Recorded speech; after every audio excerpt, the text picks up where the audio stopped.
Guys, welcome back to my channel. Kung bago lang kayo sa channel ko, ako nga pala si Annalyn Tapa. Welcome kayong lahat. At kung hindi pa kayo nakapag-subscribe, i-click nyo lang ang subscribe button sa baba at pakiclick nyo na rin ang bell notification para ma-notify kayo sa lahat ng mga videos na i-upload ko.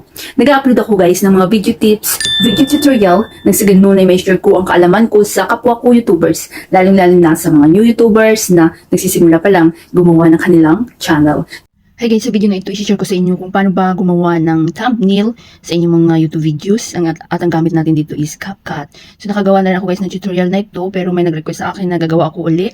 At turuan ko na rin kayo kung paano maglagay ng thumbnail sa inyong mga videos. So ang gamit natin dito guys is CapCut.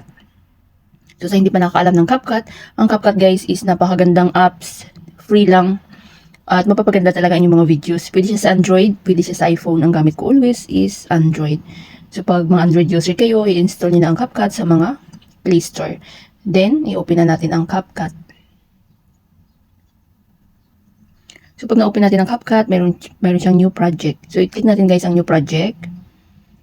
Then dito tayo sa Photos. So, dapat guys, mayroon na kayong background. So ipapakita ko sa inyo kung saan kukuha ng background. So, depende sa inyo kung ano yung bet yung background. Punta tayo sa Chrome. Then, dito sa search, ang white background. White background for thumbnail.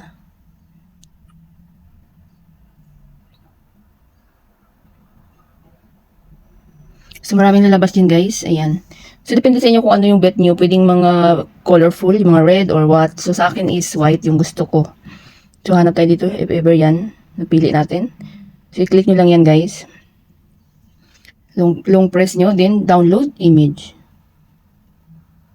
Then, click nyo yung download. So, sa akin hindi ko na siya i-download guys.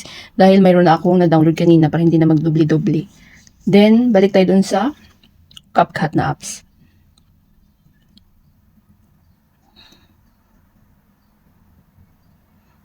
So, hanapin ko muna yung aking na-download. Yung na-download kong white background. So, ito yung na-download ko. Click ko yan. Then, add. So, yan. Nandito na tayo sa loob ng CapCut. So, meron na tayong background. Then, ito pala yung watermark ng CapCut, guys. So, kung gusto nyo tanggalin yan, i-click nyo lang yan. Then, delete. So, hanapin natin ang aspect ratio. So, napakamahalaga nito guys. Ayan. So, dapat ang piliin natin is 16:9. Ayan. So, di ba lumiit siya? So, ano lang natin crop na ma-full, maano ka, occupied yung black sa gilid. Ayan. Ayan. So, 16:9. Then, back tayo. Hanapin natin ang overlay. Then, add overlay. Then, maghanap tayo ng picture na gamitin natin sa ating thumbnail. So, maghanap lang ako dito, guys. So, ito yung napili ko, guys, na picture na ilagay ko sa thumbnail. Then, add. So, ayan, na-add na, diba? So, diba napakahalaga, guys, na may thumbnail yung mga videos. Lagyan nyo ng thumbnail para makiklik ng mga viewers nyo yung mga videos kapag attractive yung thumbnail nyo. So, tanggalin natin yung background. Ito may dirty white akong background. So, hanapin natin ang remove background. Ito, remove BG. So, click nyo yan. Then, auto removal. Ayan. So, wala na yung background. Yung dirty white. Ayan. So, pwede siyang ma-move guys. Itong ating picture, photo. Ayan. So, nyo ba pwede pwesto dito sa gilid, sa gitna, o dito banda sa right. So, usually, napapansin yung thumbnail ko dito. So, dapat medyo palaki natin yung ating face na makikita yan. Kasi napakalaga sa thumbnail na attractive makita yung ating mukha, sarili nating mukha. Then, dahil tutorial ako, so kayo depende sa mga content nyo guys. Then, pwede natin pang pa-clear, palinawin yung ating mukha. So, hanapin natin adjust. Adjust. Then, brightness. Then, i-move natin papunta dito. Then, check. Yan. Diba? Medyo luminaw yung ating, itong face natin. Photo. Back. So, hanap tayo ng text. So, halimbawa yung tutorial ko is paano gumawa ng thumbnail sa YouTube videos. So, paano? Mag-type lang ako dito guys, paano gumawa ng so, ibahin natin yung thumbnail mamaya na na words. Tinanapin natin style. So, dapat attractive yung gamitin natin mga kulay, di ba? Colorful. So, halimbawa, yellow. Ayan. Then, hanapin natin, lagyan natin ng font para mas lalong attractive. So, piliin natin tong napakaraming dyan guys, mapagpipilian. Evangel yan. Okay na kayo dyan. Pwede rin ito, elegant. Masyadong malaki. Itong Aligera. Ayan. So, pwede rin ito. Paano gumawa ng, ayan. Pwede siyang palitan. So, another, thumbnail. Paano gumawa ng thumbnail. Check muna natin yan. Thumbnail. Paano gumawa ng thumbnail sa YouTube. So, depende sa inyo guys kung ano yung content nyo. Sa akin dahil tutorial ako, diba? So, paibahin natin itong kulay nito. So, halimbawa naman, pwedeng, ayan, pwedeng brown, or pwede siyang, pwede natin siyang gawing white. Then, maghanap na tayo dito ng red. Ayan, pwede rin ganyan guys. Or yung brown. Ayan. So, pwede siyang paliitan. Yan, sakto-sakto nila guys. Kaya na bahala mag-explore. Pwede tayo din check. Pwede tayo mag-add dito ng mga YouTube logo or CapCut logo. Balik tayo sa overlay. Add overlay. Punta tayo dun sa download. May na-download ako ditong mga, itong YouTube logo para mas lalong, mas professional tingnan. So, pwede nyo paliitan. Ayan. Yan. Then, CapCut, add overlay, CapCut logo para mag nakita ng viewers yung logo ng CapCut. Pwede pa lang gumawa ng thumbnail sa CapCut. Ayan. Yan, di ba? So, depende sa inyo kung saan nyo ipwesto. Simple lang siya guys, di ba? Pero, attractive. So, kayo na bahala guys, mag-design sa inyong mga thumbnail. So, pag okay na kayo dito guys, ang gagawin natin is, screenshot natin. So, lahat naman is may screenshot, di ba? Mga mobile nyo. So, screenshot natin. Pagkatapos yung mag-screenshot, so, na-screenshot na natin guys. So, punta tayo sa ating gallery. Hanapin natin yung na-screenshot natin. Ito, screenshot. So, ayan na yung ating thumbnail.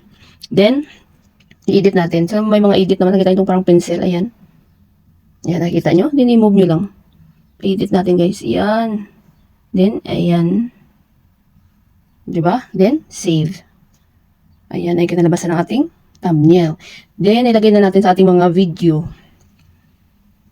So, punta tayo sa YouTube Studio apps, guys.